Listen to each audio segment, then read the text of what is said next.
Saudara-saudari terkasih, apakah saudara sudah memulai hari ini dengan penuh sukacita dan punya niat untuk berbuat baik meskipun kecil? Semoga Tuhan memberkati niat baik saudara. Saya pagi ini bersemangat sekali karena saya ingin menyampaikan renungan yang mendalam dan penting. Semangat juga karena saya khawatir bahwa penyampaian saya itu terlalu teoritis, kurang mendarat. Maka saya minta Anda sabar mendengarkan saya. Sabar karena ini penting. Nanti kalau tidak bagus, renungannya tidak bisa ditangkap dengan jelas, dijamin itu karena saya gagal menyampaikannya dengan sederhana. Bukan materinya yang tidak baik, materinya baik sekali. Karena itu saya excited dan semangat ini sekaligus. Tapi saya akan mulai dengan yang sangat sederhana. Bagi yang suka anjing atau pecinta anjing akan mengerti sekali apa yang saya sampaikan ini. Pernahkah Anda memandang mata anjing yang melihat Anda, melihatnya dan kemudian langsung connected, merasa terhubung dengan anjing itu?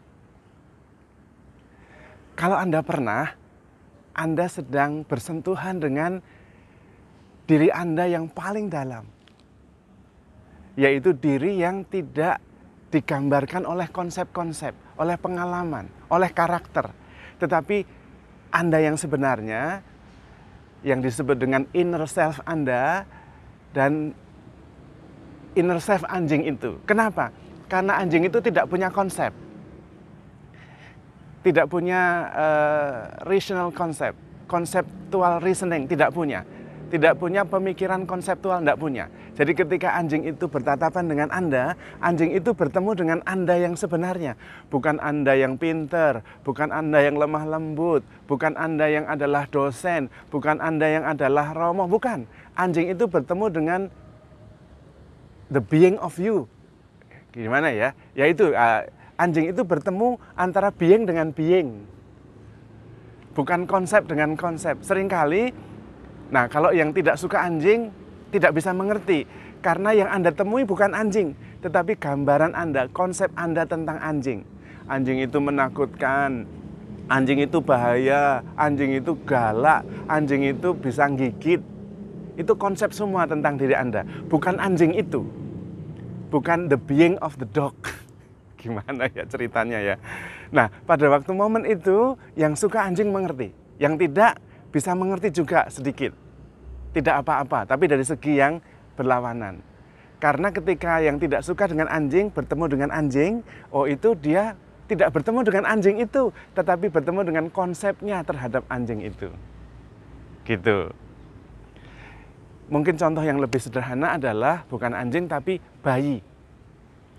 Bayi juga belum mempunyai pemikiran konseptual, belum bisa mikir konsep-konsep, belum mengerti baik, buruk, benar, salah, jabatan ini, jabatan itu, karakter lembut atau keras atau kasar, bayi belum ngerti. Dan ketika bayi pertama kali bisa melihat, dan dia melihat Anda dan tersenyum, dan Anda tersenyum, disitulah being ketemu being. Bukan konsep ketemu konsep. Karena bayi itu belum ngerti konsep apa-apa. Dia belum ngerti Anda itu pinter, belum ngerti Anda itu galak, belum ngerti Anda itu cerewet, belum ngerti. Tahunya adalah human being dan human being gitu.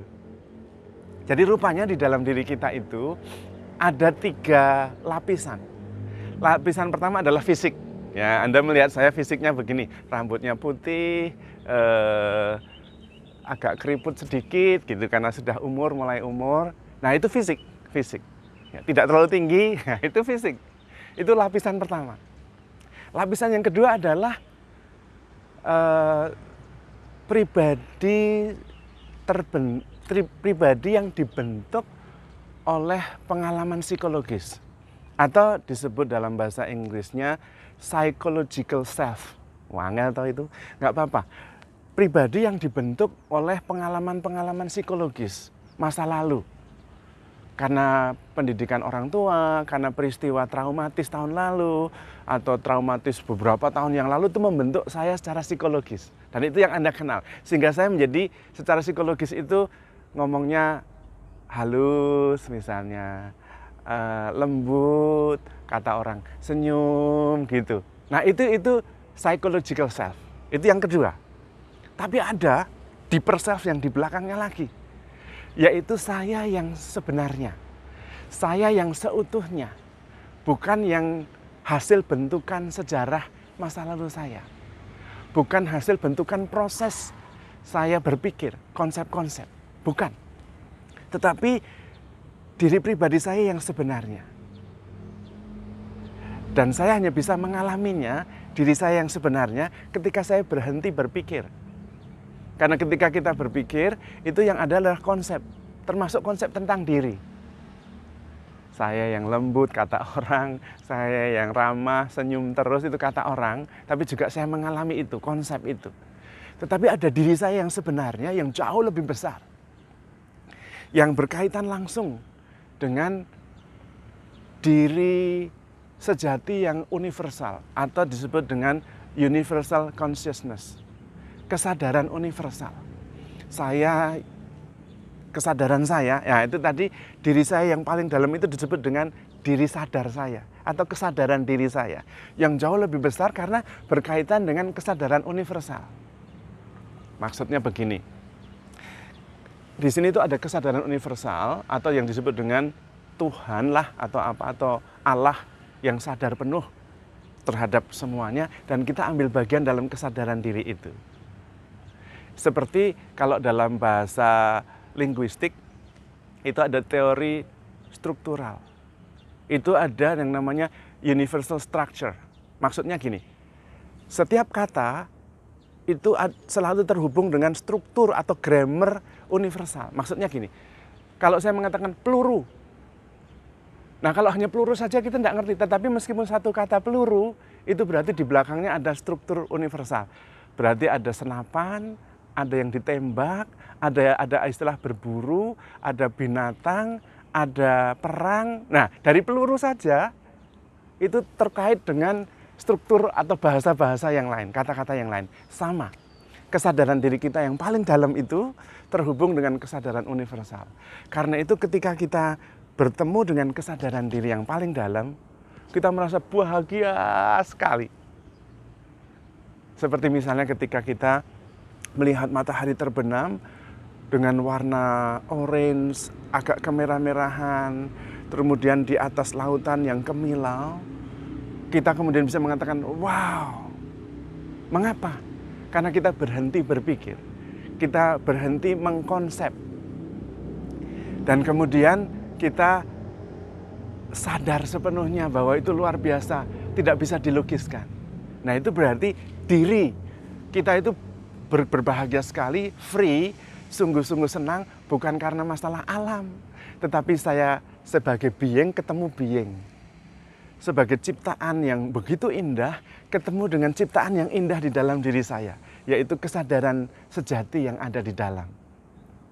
Maka kalau Anda bisa sampai di kedalaman itu, bukan hanya physical, bukan hanya psychological, tetapi kesadaran, diri sadar, yang sebenarnya, yang merupakan perwujudan dari kesadaran yang lebih luas, maka Anda akan sungguh-sungguh mencintai. Karena ketika Anda bertemu dengan orang, dan yang ketemu adalah kesadaran diri Anda sebagai pribadi atau inner self, ketemu dengan inner self, itu Anda satu, tidak terpisahkan. Karena itu Tuhan Yesus mengatakan, cintailah sesamamu manusia seperti dirimu sendiri. Kalau berhenti pada fisik susah sekali. Aduh dia fisiknya jelek, fisiknya tidak menarik, sulit. Psikologis juga sulit. Wah dia ini rewel, dia ini sulit, orang sulit, gampang marah, baperan. Sulit psikologis. Tapi di balik itu ada diri sejati, yaitu beingnya. Nah kalau being saya ketemu beingnya dia, yang terjadi adalah cinta. Soulmate, dikatakan soulmate. Dan kita semua adalah soulmate satu sama lain, karena kita ini satu. Tetapi bukan pada level permukaan, bukan pada level psikologis, tapi level yang lebih dalam lagi. maka diri yang dalam ketemu diri yang dalam, yang ada adalah cinta. Karena itu kata-kata Yesus kemudian masuk akal. Cintailah musuh-musuhmu. Karena ketika diri sejati ketemu dengan diri sejatinya orang lain, yaitu satu, tidak ada musuh lagi. Musuh itu ada pada level kedua, diri psikologis. Hasil bentukan, dia ini musuh, dia ini kelompok yang tidak cocok dengan kelompok saya. Itu adalah konsep. Bentukan sejarah. Bentukan proses psikologis. Tetapi meskipun dia musuh, di belakangnya itu tetap ada manusia. Maka dalam komunikasi, itu juga ada 3 level. Level kata-kata yang terungkap, level perasaan di balik kata-kata itu, dan pribadi di balik perasaan itu. Nah, kalau Anda bisa merangkul pribadi di balik perasaan itu, Anda mencintai. Karena pribadi dalam ketemu dengan pribadi dalam. Tetapi kalau Anda mendengarkan kata-katanya saja, apalagi dia lagi marah-marah, dia marah-marah, ya kita tidak bisa ketemu pribadinya. Karena kita itu kalau bisanya cuma marah, maksudnya gini, tersinggung ya marah, takut ya marah, cemburu ya marah, gelisah ya marah, khawatir ya marah, gitu. Tetapi kalau kita bisa melihat di balik marahnya itu ada apa sebetulnya? Di balik kata-kata marah itu ada perasaan apa? Oh, dia mungkin takut ditinggalkan. Oh, dia mungkin takut tidak dicintai lagi.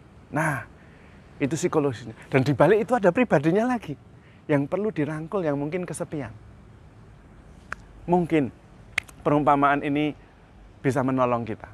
Jadi ada sebuah kisah di sebuah tempat, ada seorang gadis yang sangat cantik, cantik sekali.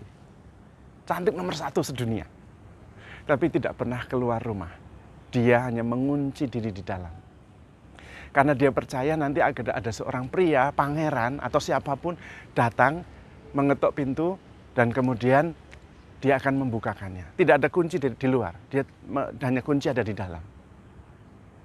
Dan banyak pria yang penasaran karena kecantikan yang terkenal itu dan mulai datang dan mengetuk pintu, siapa tahu dibukakan dan bisa menikah dengan dia. Maka ada satu pria yang datang dan mengetuk dan ditanya siapa? Dengan suara merdu yang melambangkan kecantikannya itu. Dan dia mengatakan, saya adalah raja yang sedang mencari permaisuri, bla bla bla bla bla. Dan dia mengatakan, pergilah, saya tidak tertarik. Kemudian lagi datang, ketok pintu. Siapa? Saya adalah seniman yang bisa menciptakan lagu yang sangat romantis. Saya akan menjamin bahwa engkau akan bahagia kalau menikah denganku. Dan dia mengatakan, maaf saya tidak tertarik, pergi. Dan yang lain datang lagi, dan banyak lain, dan tidak ada yang datang. Tidak ada yang dibukakan pintu. Ada yang menjelaskan apa saja tentang raja, seniman, dosen, penulis buku, pembuat renungan setiap pagi. Tidak ada yang dibukakan. Lalu ada satu hari seorang pria mengetuk pintu. Dan kemudian ditanya, siapa? Dan dia menjawab, aku adalah engkau. Maka dibukakanlah pintu itu. Dan soulmate itu ketemu. Nah, ini adalah gambaran antara diriku yang ada di sana dalam diri orang lain sebagai human, sebagai being, dan diriku dalam diriku. Sehingga ketemu antara diriku yang sejati dengan diriku yang sejati di sana. Maka kata-kata Yesus kemudian masuk akal. Cintailah sesamamu seperti dirimu sendiri. Ketika kesadaran diri saya yang paling dalam ketemu dengan kesadaran dirinya yang paling dalam, bukan hanya lapisan fisik, bukan hanya lapisan psikologis, maka aku dan dia adalah satu.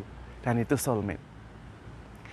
Ini sulit sekali saya jelaskan dan mungkin tidak berhasil, tetapi saya percaya bahwa setiap orang mempunyai pengalaman itu, bisa membayangkannya. Mungkin hanya cara saya menjelaskannya. Maka tugas kita sebetulnya adalah sehebat apapun kita, sesukses apapun kita, kalau tidak bisa bersentuhan dengan diri kita yang sejati dan menemukan diri sejati dalam diri saudara-saudari kita, kita tidak pernah bisa menjadi murid Kristus yang sebenarnya. Mencintai sesama kita seperti diri sendiri, mencintai musuh-musuh kita. Karena memang sulit sekali kalau hanya mencintainya secara fisik, Sulit juga, sangat sulit mencintai kalau hanya secara psikologis.